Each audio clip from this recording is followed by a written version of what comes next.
Hello everyone, कैसे हैं आप लोग। उम्मीद करते हैं कि आप लोग बहुत ही अच्छे होंगे। तो आज है बीजेटी का लेक्चर नंबर 3। बीजेटी का लेक्चर नंबर 1 हो चुका है, 2 हो चुका है, जिसमें कि सब कुछ बेसिक बता दिया गया है, इसका वर्किंग बता दिया गया है। बीजेटी 2 लेक्चर में बता दिया गया है इसके कॉन्फ़िगरेशन के बारे में, इसके वर्किंग के बारे में, और उसमें यह भी बताया जा चुका है कि जितना करंट एमीटर से एमिट होता है उतना का पूरा कलेक्टर पे नहीं पहुंचता है। कुछ करंट बेस से भी डिस्चार्ज होते हैं, कुछ इलेक्ट्रॉन रिकम्बाइन करके होल्स के साथ बेस के थ्रू भी फ्लो करते हैं। तो आज हम देखेंगे करंट गेन के बारे में। करंट गेन के बारे में जानेंगे तभी आगे का ट्रांजिस्टर आगे बढ़ पाएंगे। ट्रांजिस्टर का आगे का 2-3 वीडियो और आने वाला है, तो उसके बारे में हम जान पाएंगे। कुछ न्यूमेरिकल भी पढ़ना है। तो न्यूमेरिकल जानने से पहले, न्यूमेरिकल जब हम पढ़ते हैं तभी हमको पता चलता है उसके थोड़ा सा प्रैक्टिकल के बारे में। न्यूमेरिकल जो कि हमको प्रैक्टिकल से रूबरू कराता है। तो न्यूमेरिकल बनाने से पहले ये करंट गेन के बारे में जानना बहुत जरूरी है। करंट गेन क्या बतलाता है? Current gain is the ratio of output current और इनपुट करंट। अब आउटपुट और इनपुट कैसे लेते हैं वो इससे पहले वाले वीडियो में आपको बताया जा चुका है कि जो बीजेटी का कॉन्फ़िगरेशन है, ट्रांजिस्टर कॉन्फ़िगरेशन, कभी बेस को कॉमन में रखते हैं, कभी एमीटर को कॉमन में रखते हैं, कभी कलेक्टर को कॉमन में रखते हैं, और इनपुट और आउटपुट लेते हैं। तो आपको पता है कि इनपुट और आउटपुट लेने के लिए 2 टर्मिनल इनपुट में चाहिए, 2 टर्मिनल आउटपुट में चाहिए। लेकिन यह भी साथ साथ आपको पता है कि ट्रांजिस्टर में तो 3 लीड होते हैं। तो 3 लीड होते हैं, तो कैसे हम आउटपुट दो इनपुट में 2 आउटपुट में कैसे लेंगे, टर्मिनल कैसे निकालेंगे? तो किसी एक को कॉमन रखना पड़ेगा, किसी एक को कॉमन बनाते हैं। यानी 2 अलग अलग चीजों को एक को कॉमन रखते हुए या तो एमीटर बेस के थ्रू हम इनपुट दें, या फिर एमीटर कलेक्टर और बेस से आउटपुट ले लें। यानी कि इनपुट और आउटपुट में कोई ना कोई एक कॉमन होना चाहिए लीड। या तो एमीटर कॉमन होगा, या तो बेस कॉमन होगा, या तो कलेक्टर कॉमन होगा। तो एमीटर कॉमन एमीटर कॉन्फ़िगरेशन हो गया, एक कॉमन बेस कॉन्फ़िगरेशन हो गया, एक कॉमन कलेक्टर कॉन्फ़िगरेशन हो गया। इसका बहुत सारा डिटेल में थोड़ा बहुत जितना इसमें बताया जा सकता था पहले वाले लेक्चर में बताया जा चुका है। ठीक है, तो ये वीडियो देखने से पहले वाला लेक्चर आप देख लीजिएगा। तो आज हम पढ़ने वाले हैं गेन के बारे में, करंट गेन। यानी कि एक जोन से दूसरे जोन में, आपको पता है कि यहाँ 3 जोन होते हैं ट्रांजिस्टर में, बीजेटी में, एमीटर, बेस, कलेक्टर। एमीटर से जब बेस में करंट फ्लो करता है तो आगे को जो करंट जाता है वो आउटपुट, जहां से करंट एंटर कर रहा है वो इनपुट। तो चलिए आगे का लेक्चर अब देखते हैं इसमें क्या क्या है। आज का मेनली 2 कॉन्फ़िगरेशन देखेंगे, दोनों कॉन्फ़िगरेशन में देखेंगे गेन के बारे में। आज हम देखेंगे एमीटर, कॉमन एमीटर का, फिर उसके बाद देखेंगे कॉमन बेस का। तो चलिए देखते हैं, स्टार्ट करते हैं। Current gain of BJT. तो चलिए कलर एक ले लेते हैं ताकि आपको क्लियरली दिखाई पड़ सके। ऑलरेडी ये जो कलर है रेड कलर से जो लिखा हुआ है वो हो सकता है बोर्ड पे दिखने में दिक्कत हो, तो कुछ ऐसा कलर ले लेते हैं जो आपको आसानी से विजिबल हो। ब्लैक ले लेते हैं। ओके, तो यहां पर देख रहे हैं करंट गेन। तो पूरा का पूरा आज का जो वीडियो है करंट गेन के बारे में पढ़ना है, करंट गेन ऑफ बीजेटी। तो अभी कौन सा कॉन्फ़िगरेशन हम ले रहे हैं? Common base configuration. ठीक है, जिसमें कि बेस क्या होगा? कॉमन होगा। तो यहां पर देख रहे हैं ये बेस वाला पार्ट है, ये बेस वाला पार्ट है। दोनों टाइप का ट्रांजिस्टर लिया हुआ है। ये एनपीएन टाइप का ट्रांजिस्टर का सर्किट है और ये पीएनपी टाइप का ट्रांजिस्टर है। तो एनपीएन टाइप का ट्रांजिस्टर में आपको पता है कि ये जो एरो होता है वो बाहर की तरफ होता है। पीएनपी टाइप ट्रांजिस्टर में क्या होता है? एरो जो होता है अंदर की तरफ होता है। इसी से हम पहचानते हैं कि कौन सा ट्रांजिस्टर एनपीएन टाइप है और कौन सा ट्रांजिस्टर पीएनपी टाइप है। ओके, तो देखिए यहाँ पे ये सब जो बैटरी लगा हुआ है, बायसिंग किया हुआ है। बैटरी लगाने का मतलब होता है ट्रांजिस्टर को बायसिंग करना। ये एक्टिव मोड में है। एक्टिव मोड में क्या होता है? एक पहला जो जंक्शन है एमीटर बेस जंक्शन, उसको फॉरवर्ड बायस रखते हैं, और बेस और कलेक्टर जंक्शन जो है उसको रिवर्स बायस रखते हैं। तो ये एक्टिव मोड है। मोस्टली हम एक्टिव मोड में ही ट्रांजिस्टर को लेके चलते हैं। तो ये बायसिंग किया हुआ है। अब यहाँ पे देखिए एनपीएन के अकॉर्डिंग ये हुआ एमीटर करंट, ये हुआ कलेक्टर करंट।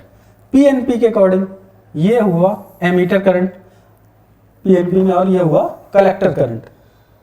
तो इसमें एक करंट हुआ इनपुट और दूसरा करंट हुआ आउटपुट। किसी ना किसी एक को तो इनपुट और आउटपुट तो लेना ही होगा। तो यहाँ पे एमीटर करंट इनपुट हुआ और आउटपुट हुआ कलेक्टर करंट। ठीक है, तो आगे देखिए, थोड़ा थोड़ा इसके बताते हुए चलते हैं। यहाँ पे जो लिया हुआ है, here the emitter current is the input, जो मैंने बताया वो लिखा हुआ है, emitter current is the input and collector current is the output current. ठीक है, किसके केस में, ये कौन सा केस है, base configuration, common base configuration. ये बिल्कुल आपको याद रखना है, माइंड में बैठ जाना चाहिए कि कॉमन बेस कॉन्फ़िगरेशन के केस में आउटपुट क्या होता है, कलेक्टर करंट आउटपुट होता है और इनपुट करंट होता है एमीटर करंट। ओके, तो देखिए गेन होता क्या है, what is gain? Gain is the ratio of the transistor output current to the input current. यानी कि करंट गेन यहां पे क्या कहलाएगा, आउटपुट करंट यानी कि collector current divided by emitter current. यानी कि current gain is equal to current gain, ये इसके केस में है, कॉमन बेस के केस में current gain is equal to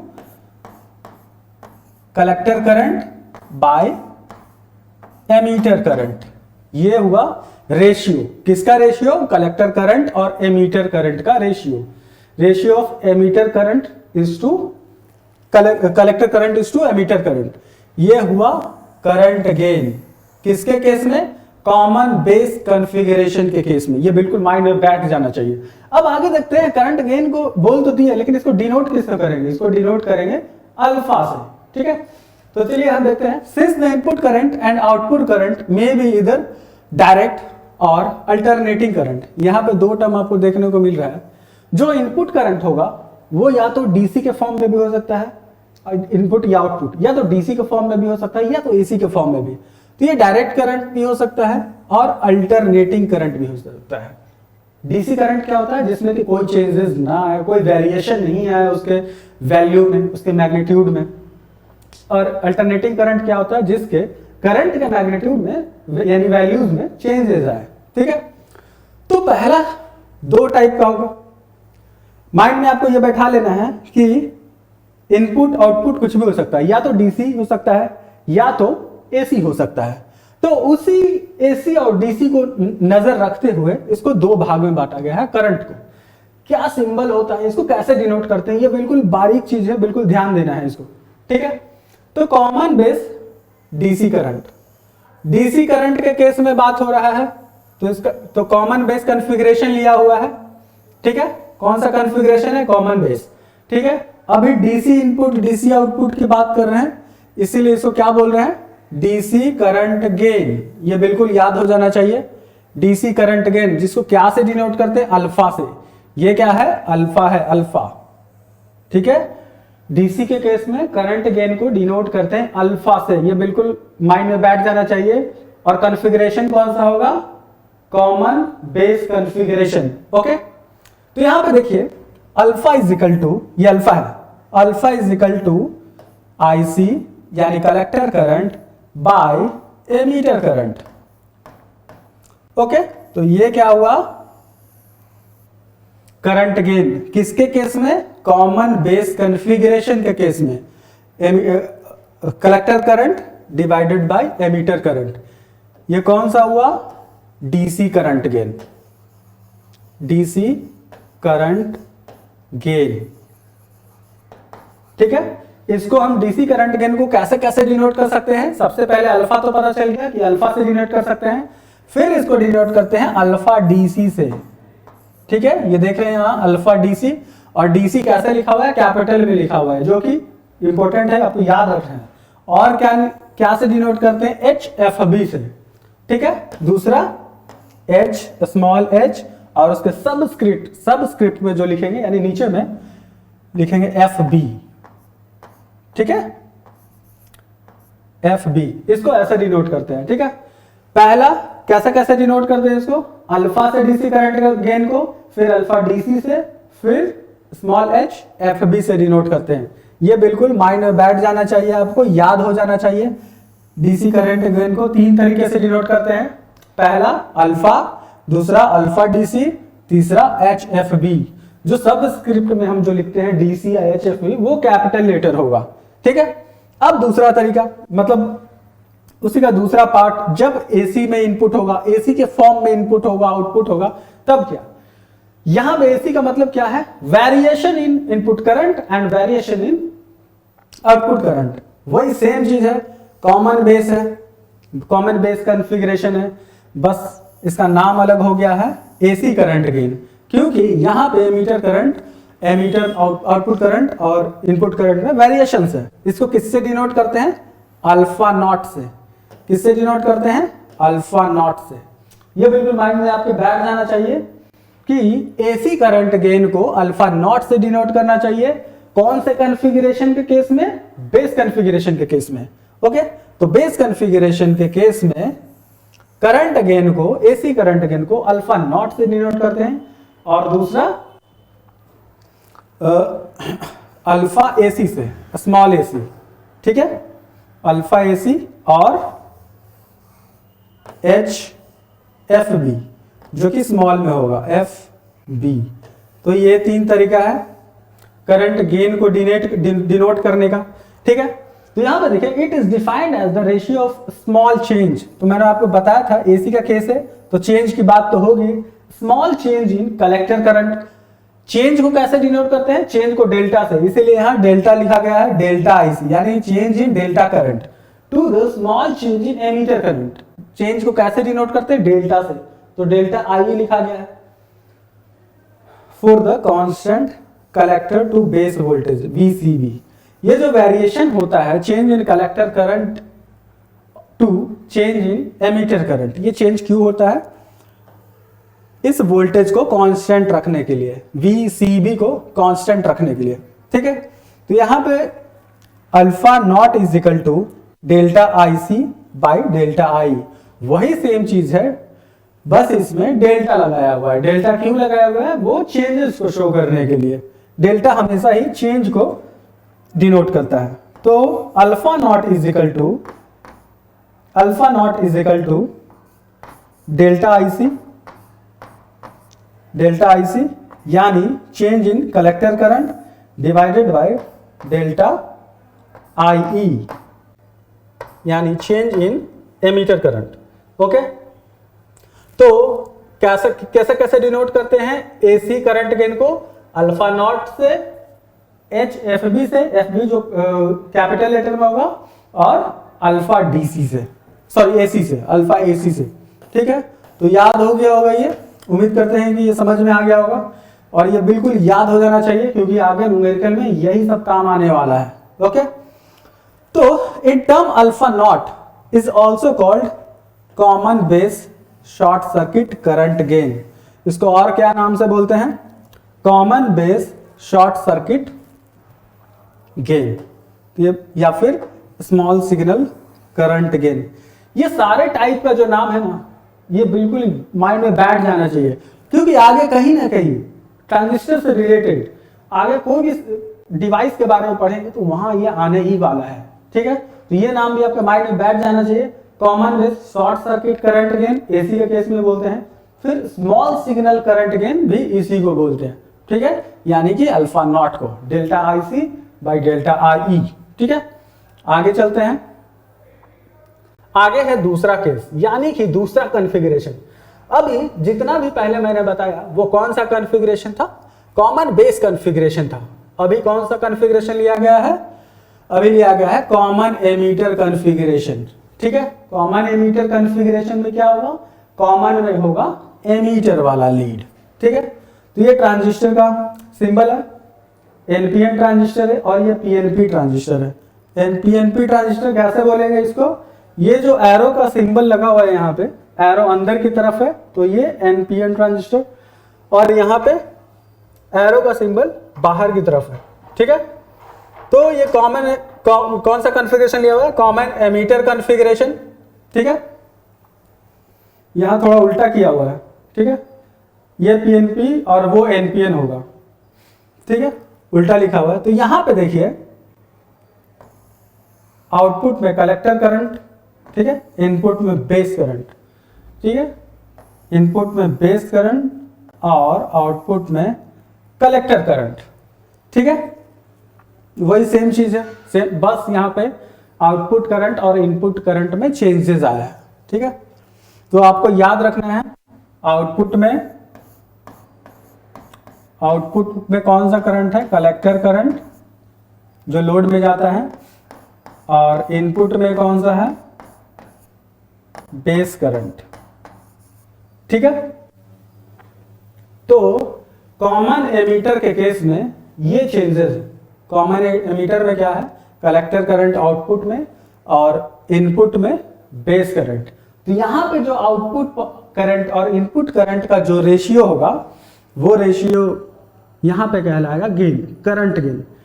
अब यहां पे डिफरेंट तो पता चल रहा है कि इनपुट में यहां डिफरेंस है, तो यहां सिंबल भी चेंज होगा, करंट गेन का सिंबल, जैसे कॉमन बेस के कॉन्फ़िगरेशन में अल्फा से डिनोट कर रहे थे, अब यहां भी कुछ तो चेंज लाना ही पड़ेगा, तो यहां पे चेंज डिनोट कर रहे हैं किसी अदर कैरेक्टर से, वो कैरेक्टर है बीटा, ठीक है, यहां पे बीटा से डिनोट करते हैं। तो चलिए कुछ लिखा हुआ है इसको देख लेते हैं। Here the base current is input current, कौन सा करंट बेस करंट है, base current is the input current and the collector current is the output current.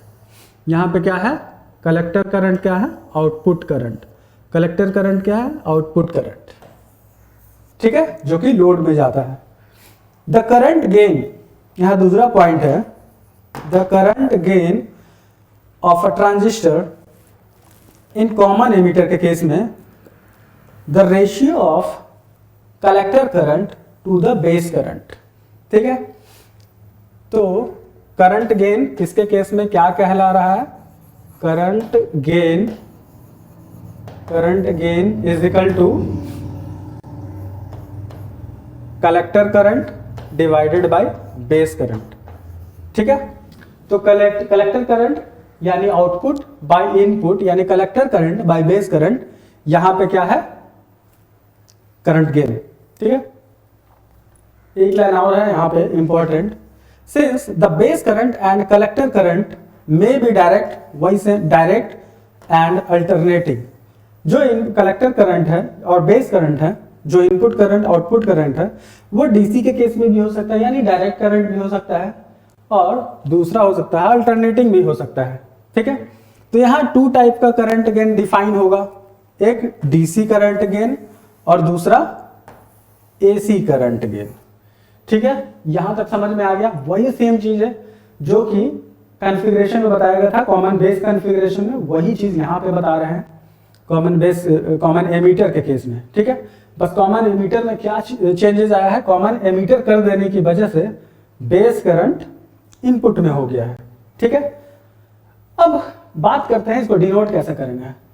जैसे कि कॉमन बेस कॉन्फ़िगरेशन में स्लाइड जो दिखाया गया था, जो प्रेजेंटेशन था, लाइन से दिखाया गया था, और यहाँ पे थोड़ा अच्छा प्रेजेंटेशन करने के लिए मैंने इसको दो भागों में बांट दिया है, किसको डीसी करंट गेन को और एमीटर करंट गेन को। कॉमन बेस में मैंने कैसे बताया था, बस सीधा लाइन से ही बता दिया था, ठीक है, दोनों को। यहाँ पे थोड़ा अलग अलग किया है, थोड़ा और क्लियरिटी हो आपको एसी वाले केस में और डीसी वाले केस में। तो चलिए कॉमन एमीटर डीसी करंट में देख लेते हैं। इसको किससे डिनोट करते हैं, बीटा से।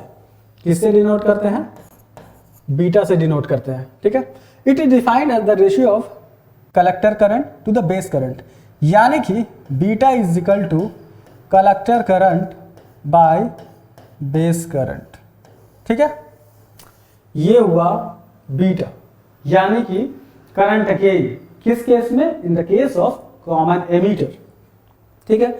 और दूसरा तरीका इसको कैसे रिप्रेजेंट करेंगे, बीटा डीसी से, बीटा डीसी, ठीक है। और तीसरा बीटा एचएफई से, सॉरी एचएफई से डिनोट करेंगे, ठीक है। ये हुआ रिप्रेजेंटेशन किसका, करंट गेन का, इन केस ऑफ कौन सा कॉन्फ़िगरेशन, कॉमन एमीटर कॉन्फ़िगरेशन। ये तो बात पूरा का पूरा डीसी हो गया। अब एसी की तरफ चलते हैं। एसी के केस में क्या होता है, इनपुट करंट आउटपुट करंट में वेरिएशन होता है, चेंजेस होते हैं। वो चेंजेस क्यों किए जाते हैं, वो इस वोल्टेज को कांस्टेंट रखने के लिए, कॉमन एमीटर को कांस्टेंट रखने के लिए, ठीक है। It is defined as the ratio for the small change in collector current. Collector current को चेंजेस को कैसे डिनोट करते हैं, डेल्टा लगा के, तो delta IC to the small change in base current. Ratio किसके किसके बीच का है, इसको डिनोट करते हैं बीटा नॉट से, तो beta naught is equal to change in collector current यानी कि delta IC divided by delta IB, ठीक है, यानी कि change in collector current by change in base current. Okay, beta naught से डिनोट करते हैं या फिर इसका डिनोट करने का तरीका और है एच कैपिटल में लिखेंगे, एच एफ ई, कैपिटल नहीं स्मॉल, सॉरी स्मॉल में, ठीक है, स्मॉल में डिनोट करेंगे एच एफ ई, ठीक है, और beta A C, beta A सी, ठीक है। ये तीन तरीका हुआ डिनोट करने का, 1 2 और ये 3, ठीक है।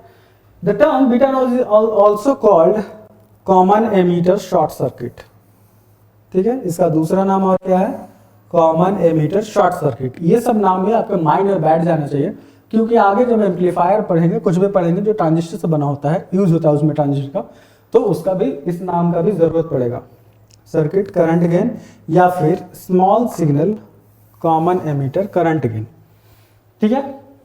ये समझ में आ गया होगा, तो चलिए आगे देखते हैं। अल्फा समझ में आ गया, बीटा समझ में आ गया। अल्फा क्या होता है, करंट गेन होता है। अल्फा किसके केस में करंट गेन होता है, कॉमन बेस कॉन्फ़िगरेशन के केस में। उसमें क्या होता है, alpha is equal to collector current by emitter current, ठीक है। और कॉमन एमीटर के केस में क्या होता है, बीटा, करंट गेन को बीटा से डिनोट करते हैं, beta is equal to collector current by base current, ठीक है।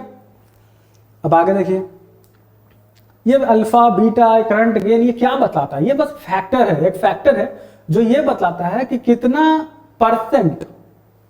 परसेंट करंट आगे जा रहा है, यानी कि कलेक्टर में कितना परसेंट करंट जा रहा है।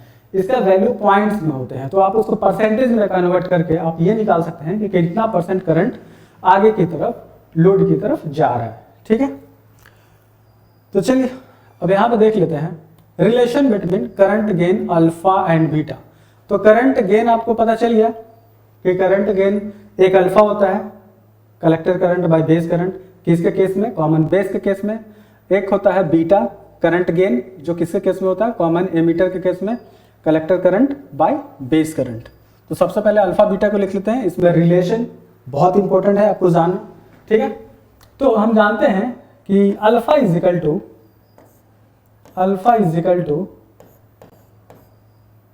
Collector current by emitter current, ठीक है। दूसरा beta is equal to collector current by base current, ठीक है। ये आपको बताया जा चुका है प्रीवियस स्लाइड में, ठीक है। ये आपको अलग रख लेना है, ठीक है। और हम जानते हैं कि overall emitter current is equal to base current plus collector current होता है, ठीक है। जितना एमीटर करंट जो होता है, sum of base current plus collector current, दोनों का सम के बराबर होता है एमीटर करंट। ये बताया जा चुका है बीजेटी का लेक्चर में ही, या तो 1 या 2 में बताया जा चुका है, वो आप देख लीजिएगा, ठीक है, अगर नहीं देखा है आपने तो, ठीक है। अब क्या करेंगे, हमको डिफाइन करना है करंट गेन अल्फा और बीटा के बीच रिलेशन को कंस्टिट्यूट करना है, ठीक है। तो divide all the term by IC, ठीक है, divide all the term by IC. IC से क्यों डिवाइड कर रहे हैं, ताकि हम कोई ना कोई कंस्टिट्यूट कर पाए, कुछ स्थापित कर पाए जो अल्फा जैसा दिखे या बीटा जैसा दिखे कुछ, यानी कि आईसी बाय आई टाइप का दिखे या फिर आईसी बाय आईबी टाइप का कुछ दिखे, जो कि अल्फा बीटा में हम कन्वर्ट कर सके। तो चलिए आईसी से डिवाइड कर देते हैं सबको, I divided by IC is equal to IB divided by I C plus I C divided by I C. ठीक है, इतना पता चल गया। तो यहां पे देख रहे हैं, आपको पता है कि I C collector current by emitter current होता है, यहां पे उल्टा है, तो यहां पे हो जाएगा 1 by alpha, 1 by alpha is equal to, आपको पता है collector current by base current होता है बीटा, तो यहां पे उल्टा हो जाएगा 1 बाय बीटा प्लस ये कैंसिल हो गया, आईसी आईसी ये 1 हो गया।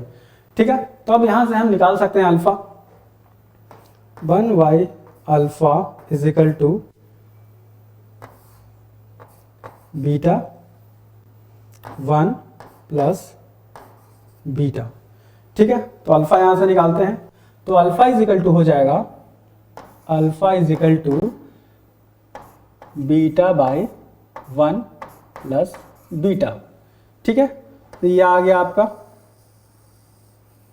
बीटा का, अल्फा और बीटा के बीच में ये रिलेशन आ गया। ठीक है, alpha is equal to beta by 1 plus beta, ये बिल्कुल याद हो जाना चाहिए क्योंकि न्यूमेरिकल में आपको आने ही वाला है ये। ठीक है, ये तो क्वेश्चन आएगा ही आएगा रिलेशन स्थापित करने के लिए अल्फा और बीटा के बीच, या फिर उल्टा इसके, या फिर ऐसे, या फिर बीटा का रिलेशन, जो भी बताने वाले हैं। ठीक है, तो ये बिल्कुल क्वेश्चन भी इसके ऊपर आएगा, न्यूमेरिकल भी आएगा इसके ऊपर, छोटा सा, जो ये याद हो जाना चाहिए, alpha is equal to beta by 1 plus alpha. अब निकालते हैं यहां से बीटा। ठीक है, अब बीटा निकाल लेते हैं, तो यहां से पता है आपको alpha is equal to beta by 1 plus alpha, तो चलिए बीटा निकालते हैं, तो बीटा इज इक्वल टू हो जाएगा, beta is equal to alpha into 1 plus beta, 1 plus beta. ठीक है, तो beta is equal to alpha plus alpha beta.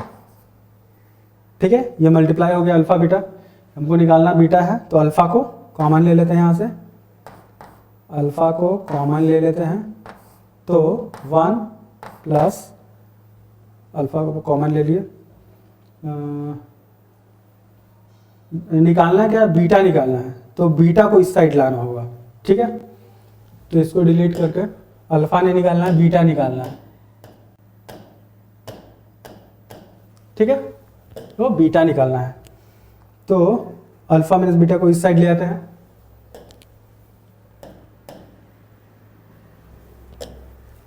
ठीक है, तो माइनस अल्फा बीटा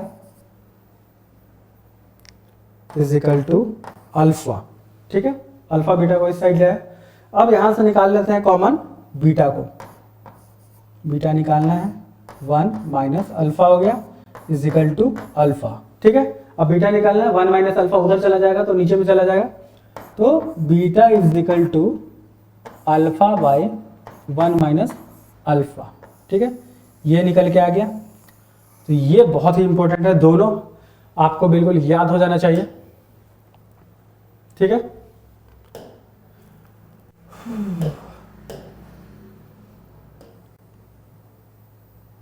तो ये बिल्कुल याद हो जाना चाहिए, alpha is equal to beta by 1 plus beta, और बीटा इज इक्वल